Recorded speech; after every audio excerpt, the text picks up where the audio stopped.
Welcome to kitchen diaries. ಇವತ್ತು ನಮ್ಮ kitchen ಡೈರಿಲಿ ಒಂದು ಹೋಟೆಲ್ ಸ್ಟೈಲಲ್ಲಿ ಡಿಫ್ರೆಂಟಾಗಿ ಖಾರ ಪೊಂಗಲ್ನ ಮಾಡಿ ತೋರಿಸಿದ್ದೀನಿ. ಅದು ತುಂಬಾ ಟೇಸ್ಟಾಗಿ ಮತ್ತು ತುಂಬ ಈಸಿಯಾಗಿ ಮನೇಲಿ ಮಾಡ್ಕೋಬೋದು.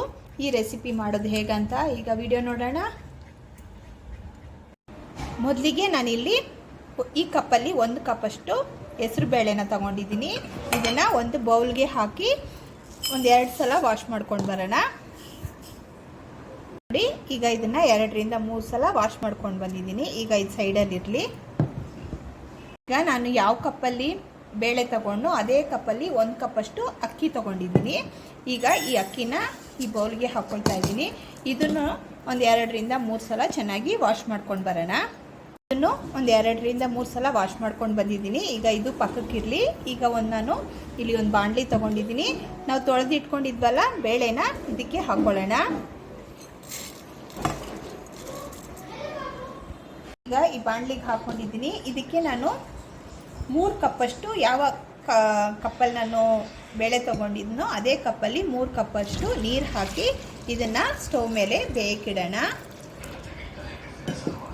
ಇಲ್ಲೊಂದು ಪಾತ್ರೆ ತೊಗೊಂಡಿದ್ದೀನಿ. ನಾನಿಲ್ಲಿ ತೊಳೆದಿಟ್ಟಿರೋ ಅಕ್ಕಿನ ಈ ಪಾತ್ರೆಗೆ ಹಾಕ್ಕೊಳ್ತಾ ಇದ್ದೀನಿ.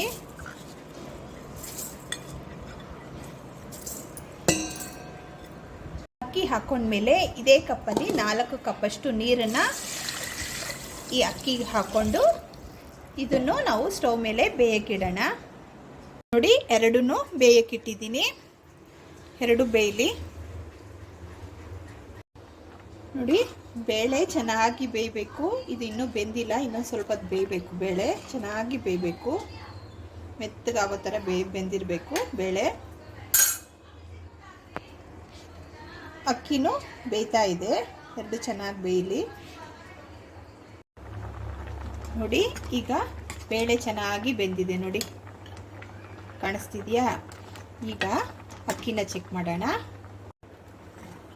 ನೋಡಿ, ಈಗ ಅನ್ನನೂ ಚೆನ್ನಾಗಿ ಬೆಂದಿದೆ. ನೋಡಿ, ಕಾಣಿಸ್ತಿದೆಯಾ? ನೋಡಿ, ಅನ್ನ ಚೆನ್ನಾಗಿ ಬೆಂದಿದೆ. ನೋಡಿ, ಮೆತ್ತಗಾಗ್ತಿದೆ. ಈಗ ಏನು ಮಾಡಬೇಕಂದ್ರೆ ಈ ಅನ್ನದಲ್ಲಿರೋ ಸ್ವಲ್ಪ ನೀರನ್ನ ನಾವು ಬಗ್ಗಿಸ್ಬಿಡೋಣ. ಇಷ್ಟೊಂದು ನೀರು ಬೇಕಾಗಿಲ್ಲ, ಹಾಗಾಗಿ ಸ್ವಲ್ಪ ನೀರನ್ನು ಬಗ್ಗಿಸಿ ತಗೊಂಬರ್ತೀನಿ. ನಾನು ಸ್ವಲ್ಪ ನೀರನ್ನ ಬಗ್ಗಿಸಿ ತೊಗೊಂಬಂದಿದ್ದೀನಿ. ಈಗ ಅನ್ನ ಚೆನ್ನಾಗಿ ಬೆಂದಿದೆ. ಈ ಟೈಮಲ್ಲಿ ಈ ಕಡೆ ಬೇಳೆ ಬೆಂದಿದೆಯಲ್ಲ ಅದನ್ನು ಇದಕ್ಕೆ ಸೇರಿಸ್ಕೊಳ್ಳೋಣ. ನಾನು ಬೇಳೆನ ಅನ್ನದ ಜೊತೆಗೆ ಹಾಕ್ಕೊಂಡು ಮಿಕ್ಸ್ ಮಾಡ್ತಾ ಇದ್ದೀನಿ. ಇದನ್ನು ನೀಟಾಗಿ 2 ಮಿಕ್ಸ್ ಆಗೋ ಥರ ಮಿಕ್ಸ್ ಮಾಡ್ಕೊಳ್ಳೋಣ. ಈಗ ಇದಕ್ಕೆ ಉಪ್ಪು ಎಷ್ಟು ಬೇಕಾಗುತ್ತೋ ಅಷ್ಟು ನೋಡಿಕೊಂಡು ಹಾಕ್ಕೊಳ್ಳೋಣ. ಈಗ ಇದಕ್ಕೆ ನಾನು ರುಚಿಗೆ ತಕ್ಕಷ್ಟು ಉಪ್ಪನ್ನು ಆ್ಯಡ್ ಮಾಡ್ಕೊಳ್ತಾ ಇದ್ದೀನಿ. ಉಪ್ಪು ನಿಮ್ಮ ಟೇಸ್ಟಿಗೆ ತಕ್ಕಂಗೆ ಹೆಚ್ಚು ಕಮ್ಮಿ ಮಾಡಿಕೊಂಡು ನೀವು ಹಾಕ್ಕೊಳ್ಳಿ. ಉಪ್ಪು ಹಾಕಿದ್ಮೇಲೆ ಒಂದ್ಸಲ ನೀಟಾಗಿ 2 ಮಿಕ್ಸ್ ಮಾಡ್ಕೊಳ್ಳಿ. ಅಕ್ಕಿ ಬೇಳೆ ಚೆನ್ನಾಗಿ ಬೆರಿಬೇಕು.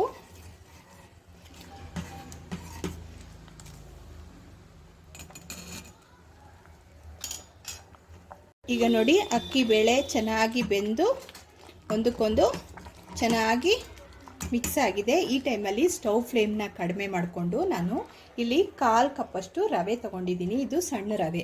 ಇದನ್ನು ನಿಧಾನವಾಗಿ ಈ ಬೇಳೆ ಮತ್ತು ಅಕ್ಕಿ ಇರುತ್ತಲ್ಲ ಅದಕ್ಕೆ ಹಾಕ್ಕೊಂಡು ಮಿಕ್ಸ್ ಮಾಡ್ತಾನೆ ಬರಬೇಕು.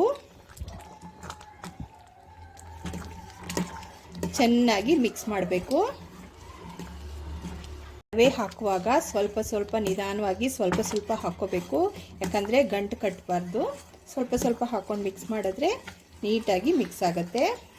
ಒಂದು ಕೈಯಿಂದ ರವೆ ಹಾಕಿ ಮತ್ತು ಇನ್ನೊಂದು ಕೈಯಿಂದ ಮಿಕ್ಸ್ ಮಾಡ್ಕೊಳ್ಳಿ, ಕರೆಕ್ಟಾಗಿರುತ್ತೆ. ಒಂದು 2 ನಿಮಿಷ ನೀಟಾಗಿ ಮಿಕ್ಸ್ ಮಾಡ್ತಾನೆ ಇರಿ. ಹೀಗೆ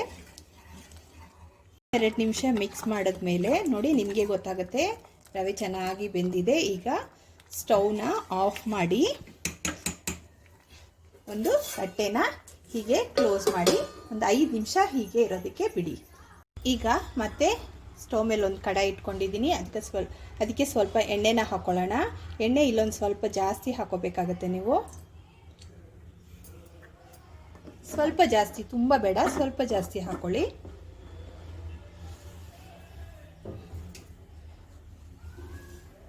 ಈಗ ಇದಕ್ಕೆ ನಾನು ಇಲ್ಲಿ ಸ್ವಲ್ಪ ಮೆಣಸು, ಜೀರಿಗೆ, ಸ್ವಲ್ಪ ಗೋಡಂಬಿ ಮತ್ತು ಸ್ವಲ್ಪ ಶುಂಠಿನ ಸಣ್ಣ ಸಣ್ಣದಾಗಿ ಕಟ್ ಮಾಡಿ ಇಟ್ಕೊಂಡಿದ್ದೀನಿ. ಈಗ ಇದಕ್ಕೆ ಹಾಕ್ಕೊಂಡು ಇದನ್ನು ಫ್ರೈ ಮಾಡಿ ತಗೊಳ್ಳೋಣ.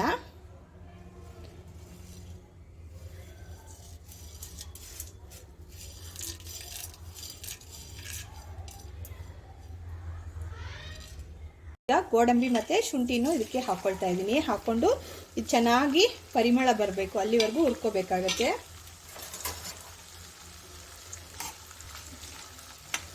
ನಾವು ಹಾಕಿರೋ ಗೋಡಂಬಿ ಸ್ವಲ್ಪ ಲೈಟಾಗಿ ಬಣ್ಣ ತಿರುಗಬೇಕು.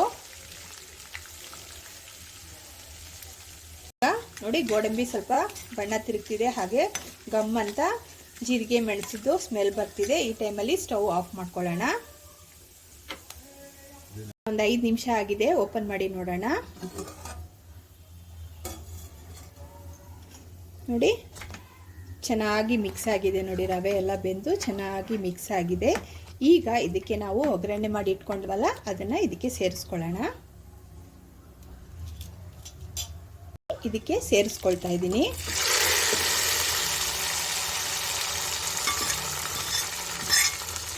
ನಾವು ಇಷ್ಟೊಂದು ಎಣ್ಣೆ ಏನಕ್ಕೆ ಹಾಕಿರೋದಂದರೆ ಇದು ಒಂದೊಂದು ಆರದ ಮೇಲೆ ಅಥವಾ ಇನ್ನೊಂದು ಅವರ್ ಆದಮೇಲೂ ಇದೇ ಕನ್ಸಿಸ್ಟೆನ್ಸಿಯಲ್ಲಿರುತ್ತೆ, ಗಟ್ಟಿ ಆಗಲ್ಲ. ನಾವು ಈಗ ಯಾವ ರೀತಿ ಮಾಡಿರ್ತೀವೋ ಇನ್ನೊಂದು 1 ಅವರ್ ಆದಮೇಲೂ ಇದೇ ಥರ ಇರುತ್ತೆ. ಅದಕ್ಕೋಸ್ಕರ ಸ್ವಲ್ಪ ಎಣ್ಣೆನ ಜಾಸ್ತಿ ಹಾಕ್ಕೊಂಡು ಎಲ್ಲ ಒಂದ್ಸಲ ನೀಟಾಗಿ ಮಿಕ್ಸ್ ಮಾಡ್ಕೊಳ್ಳೋಣ. ಕೊನೆಯದಾಗಿ ಒಂದು 2ರಿಂದ 3 ಸ್ಪೂನಷ್ಟು ತುಪ್ಪನ ಇದಕ್ಕೆ ಆ್ಯಡ್ ಮಾಡ್ಕೊಳ್ಳಿ. ತುಪ್ಪ ಕೊನೆಯಲ್ಲಿ ಹಾಕೊಳ್ಳೋದ್ರಿಂದ ಫ್ಲೇವರ್ ಚೆನ್ನಾಗಿರುತ್ತೆ, ತುಪ್ಪದ ಸ್ಮೆಲ್ಲು ಗಮ್ ಅಂತ ಇರುತ್ತೆ, ಟೇಸ್ಟೂ ತುಂಬ ಚೆನ್ನಾಗಿರುತ್ತೆ. ಈಗ ಮಿಕ್ಸ್ ಮಾಡ್ಕೊಳ್ಳೋಣ. ನೋಡಿ ರೆಡಿಯಾಗಿದೆ. ಈಗ ಪೊಂಗಲ್ದು ಕನ್ಸಿಸ್ಟೆನ್ಸಿ ನೋಡಿ ಎಷ್ಟು ಚೆನ್ನಾಗಿದೆ ನೋಡಿ. ಇದನ್ನು ನಾನಿವತ್ತು ಚಟ್ನಿ ಜೊತೆ ಸರ್ವ್ ಮಾಡ್ಕೊಳ್ತಾ ಇದ್ದೀನಿ, ನಿಮ್ಗೆ ತೋರಿಸ್ತೀನಿ. ಈಗ ನೋಡಿ ನಾನು ಈ ಪ್ಲೇಟ್ಗೆ ಸರ್ವ್ ಮಾಡ್ಕೊಳ್ತಾ ಇದ್ದೀನಿ ಪೊಂಗಲ್ನ.